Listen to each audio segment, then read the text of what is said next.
Frank understood that in order for this group to do well, one was not enough.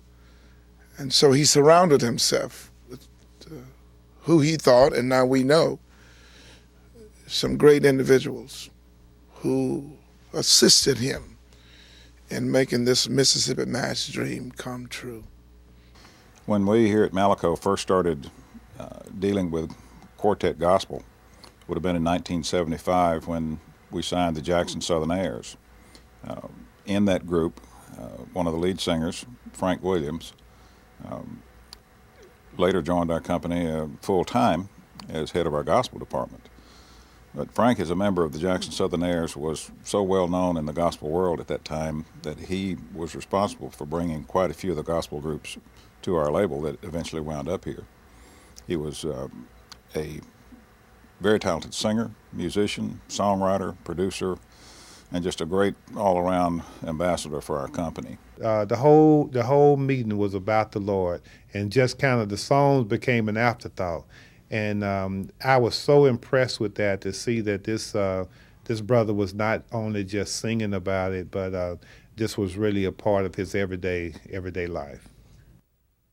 I first heard about the Mississippi Mass Choir through David Curry. He said, "Jerry, you heard about the Mississippi Mass Choir?" I said, "Mm-mm." I said, "What about the Mississippi Mass Choir? What's that?"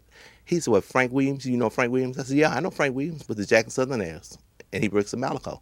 He said, "Well, Frank and I are getting ready to start the Mississippi Mass Choir." He said, "But I told Frank I got to have you to be a part." He said, "Will you be a part of Mississippi Mass Choir?" And I never forget that day. It was like the Lord had answered my prayer. And the next morning, Frank Williams gave me a call. He turned my name into Frank, and Frank welcomed me to the board.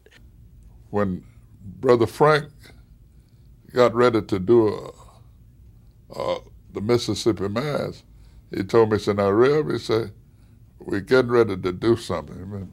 Brother David Curry, and he said, "We're getting ready to form this choir." I said, "We're gonna need a preacher."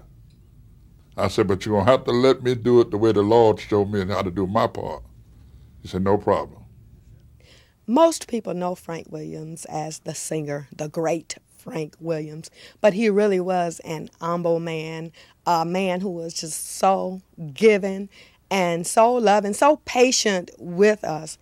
Any of the choir members, if they had any problem, anything, they could go to Frank. They could talk to him, and they know that they wouldn't have to hear it again, because he was just that kind of a person.